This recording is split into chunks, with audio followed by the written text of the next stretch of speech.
Halo bosku, kembali lagi di channel Pilar Mas Investment Sekuritas, Tacor Hard, Tacor Profit. Oke bosku, nah kembali lagi di segmen valuasi nih. 2 minggu berturut-turut ya bang ya, kita bikin valuasi nih. Cakep. Nah, valuasi kali ini datang dari perusahaan yang sekarang lagi mejeng di pameran mobil paling gede di BSD nih, yaitu Gias nih. Perusahaan ini ternyata memasok banyak merek ya bang ya, terkait produk-produk di Gias tersebut. Nah, perusahaan ini adalah ASII atau Astra ya bang ya? Iya, betul. Oke, nah untuk membahas valuasi ASII kali ini, saya sudah mengundang analis spesial dari Pilar Mas Investment Sekuritas, Bang Joni. Apa kabar bang? Baik, alhamdulillah. Bagaimana Reza kabarnya? Alhamdulillah baik juga. Ini jadi kira-kira kapan nih kita bisa SPK mobil baru di Gias nih bang? Asik. Segera ya? Iya, Amin. amin. Oke bosku, supaya nggak ketinggalan infonya, jangan kemana-mana, tapi channel Pilar Mas Investment Sekuritas, Tacor Hard, Tacor Profit.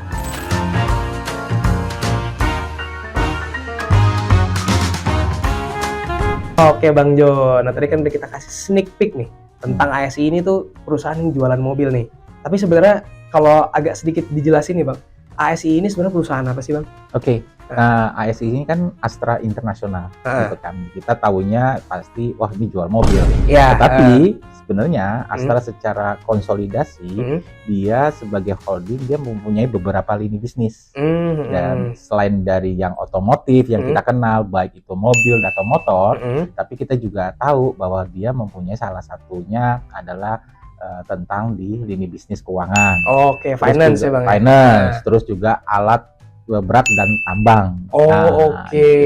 Itu merupakan bagian dari kelompoknya dari Astra Internasional tersebut. Berarti dia nggak cuman nyediain kendaraan buat kita ya? Ini kendaraan buat kuli-kuli tambang juga disediain ya? Sediakan. Wah, gitu kan. mantap. Apalagi spare part-nya kan juga ada. Wah, gila, semuanya diproduksi ya mereka semua ya? produksi. Gokil, aman banget.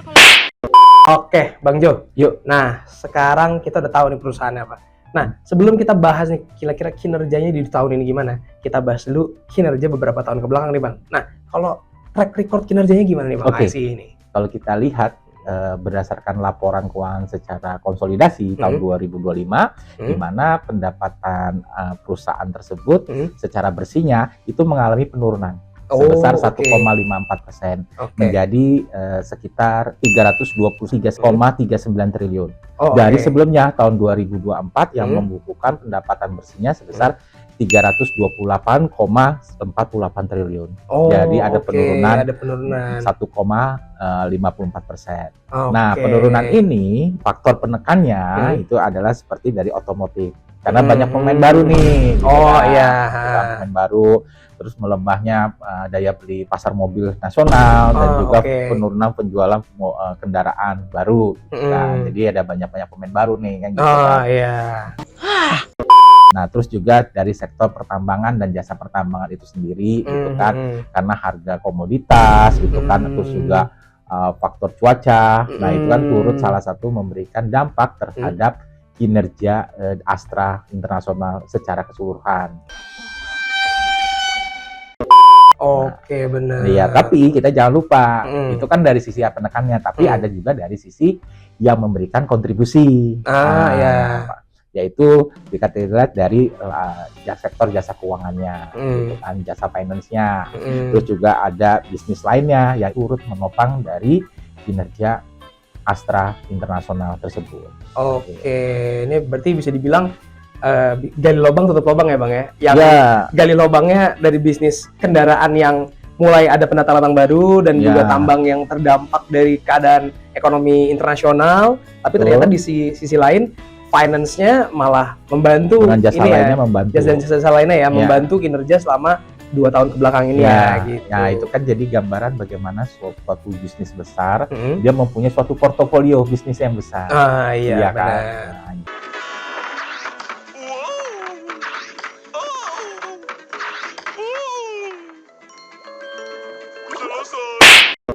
Jadi beberapa sektor-sektor ya saling yang tadi saling kita support gitu kan. Ada masa manisnya, ada masa tidak manisnya. Gitu kan.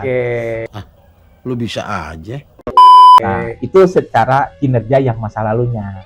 Dan tentunya untuk kinerja kedepannya, kita kan pasti mempertimbangkan apa yang telah dicapainya kan, gitu kan, pada masa yang lalu. Bener juga ya.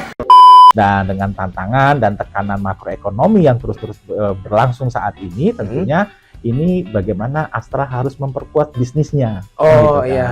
Dan kami juga memandang bahwa dengan memperkuat aspek operasional strategis, tentunya manajemen Astra, gitu kan, atau Astra Internasional melakukan reposisi dari suatu strategisnya, ya kan. Tentunya dengan yang tidak hanya berfokus kepada penciptaan nilai atau value creation-nya, tapi juga berfokus pada lini bisnisnya, yaitu otomotif, jasa keuangan, serta alat berat dan pertambangan. Berarti nggak cuma dari segi internal orang-orangnya aja Bang, iya, tapi gitu harus kan, dari bisnisnya juga harus diperkuat, dikasih inovasi lagi dan segala macam ya, gitu kan.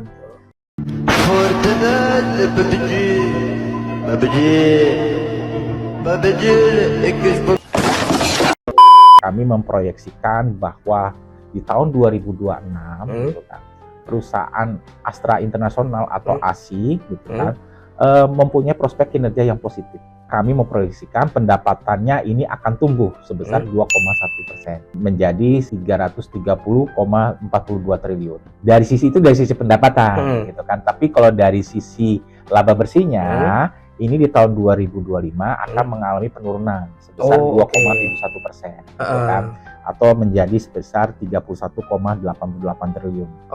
Hal ini disebabkan karena ada suatu kenaikan cost, gitu kan. Nah, cost of revenue-nya dan operating profit-nya, gitu kan. Nah, kami memprediksi itu masing-masing sebesar 1,74 dan 1,91%. Nah, itu yang menjadi penekan dari laba bersih dari perusahaan. Oke Bang Jo, nah tadi kita udah bahas sedikit soal kinerja beberapa tahun kebelakangnya nih ya. Nah sekarang nih Bang, mungkin kita harus lihat juga nih prospek di tahun 2026-nya bakal kayak gimana nih? Kami melihat apa yang tadi diproyeksikan untuk kinerja 2026, memang ini ada beberapa prospek kinerja yang solid hingga di akhir tahun 2026 ini. Nah, ini tidak terlepas dari dukungan ekosistemnya, didukung dengan integrasi dari lini bisnis perusahaan itu sendiri, mulai dari sektor pembiayaan, sektor asuransi, penyedia komponen, hingga layanan purna jual yang kuat.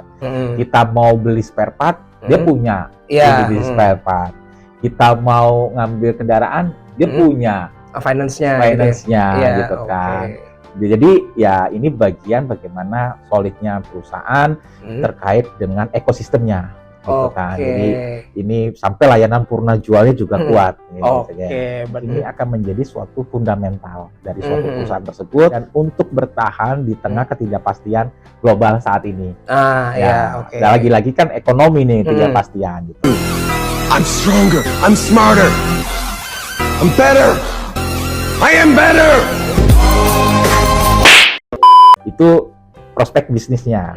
Namun kita tidak lupa ada tantangan juga yang tentunya bisa mengganggu kinerja perusahaan tersebut. Gitu kan. Ini berarti bisa dibilang ini ya rintangan ini Bang. Rintangan yang harus dilalui gitu kan. Selama tahun 2026 ya. Iya. Nah, kalau dilihat dari beberapa lini bisnisnya, kalau pertama kita lihat dari otomotif gitu kan, tentunya kan ini dilihat bagaimana daya beli yang melemah.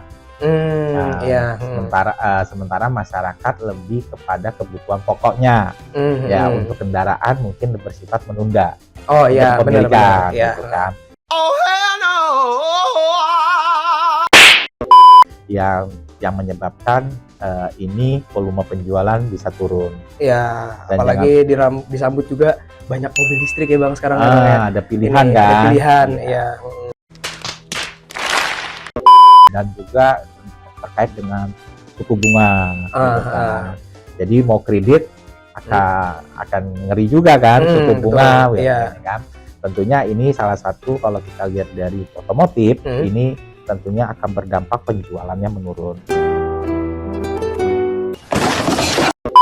Lalu bagaimana dengan lini bisnisnya? Nah ini kan juga satu tantangan yang lainnya. Ya kalau kita lihat dia juga mempunyai penjualan alat berat gitu kan. dan lini sebagai pertambangan juga, ini kan juga mempengaruhi gitu kan, dengan kondisi saat ini, terkait dengan harga komoditas global gitu kan. Terus juga ada faktor cuaca gitu juga mempengaruhi produksi komoditasnya juga. Tentunya ini akan menjadi terbebani atau menjadi suatu tantangan bagi lini bisnisnya sektor alat berat dan pertambangan. Nah, juga tentang bagaimana terkait dengan segmen agrobisnisnya. Punya juga dia. Punya agrobisnis juga. Agrobisnis juga. Tentunya ini juga kita masih memprediksi bahwa tantangannya juga masih ada terkait dengan lini bisnisnya gitu kan. Bagaimana tingkat harga komoditas kelapa sawit tersebut, terus bagaimana tingkat permintaan di dunia, bagaimana itu kan pengaruh juga. Lalu juga bagaimana faktor cuaca dan sebagainya. Jadi faktor-faktor alam itu juga memberikan suatu tantangan bagi lini bisnis dari agribisnis tersebut. Oke Bang, nah sekarang yang ditunggu-tunggu sama bosku nih. Jadi kira-kira Bang, kalau valuasinya gimana nih? Dan rekomendasinya buy atau bye-bye? Oke, nah kalau ini pasti ditunggu sih, ya. Berdasarkan proyeksi kinerja keuangan tahun 2026, gitu kan, kami dengan melakukan pendekatan discounted cash flow, kami memprediksi target harga saham Astra Internasional atau ASII itu di harga Rp6.575.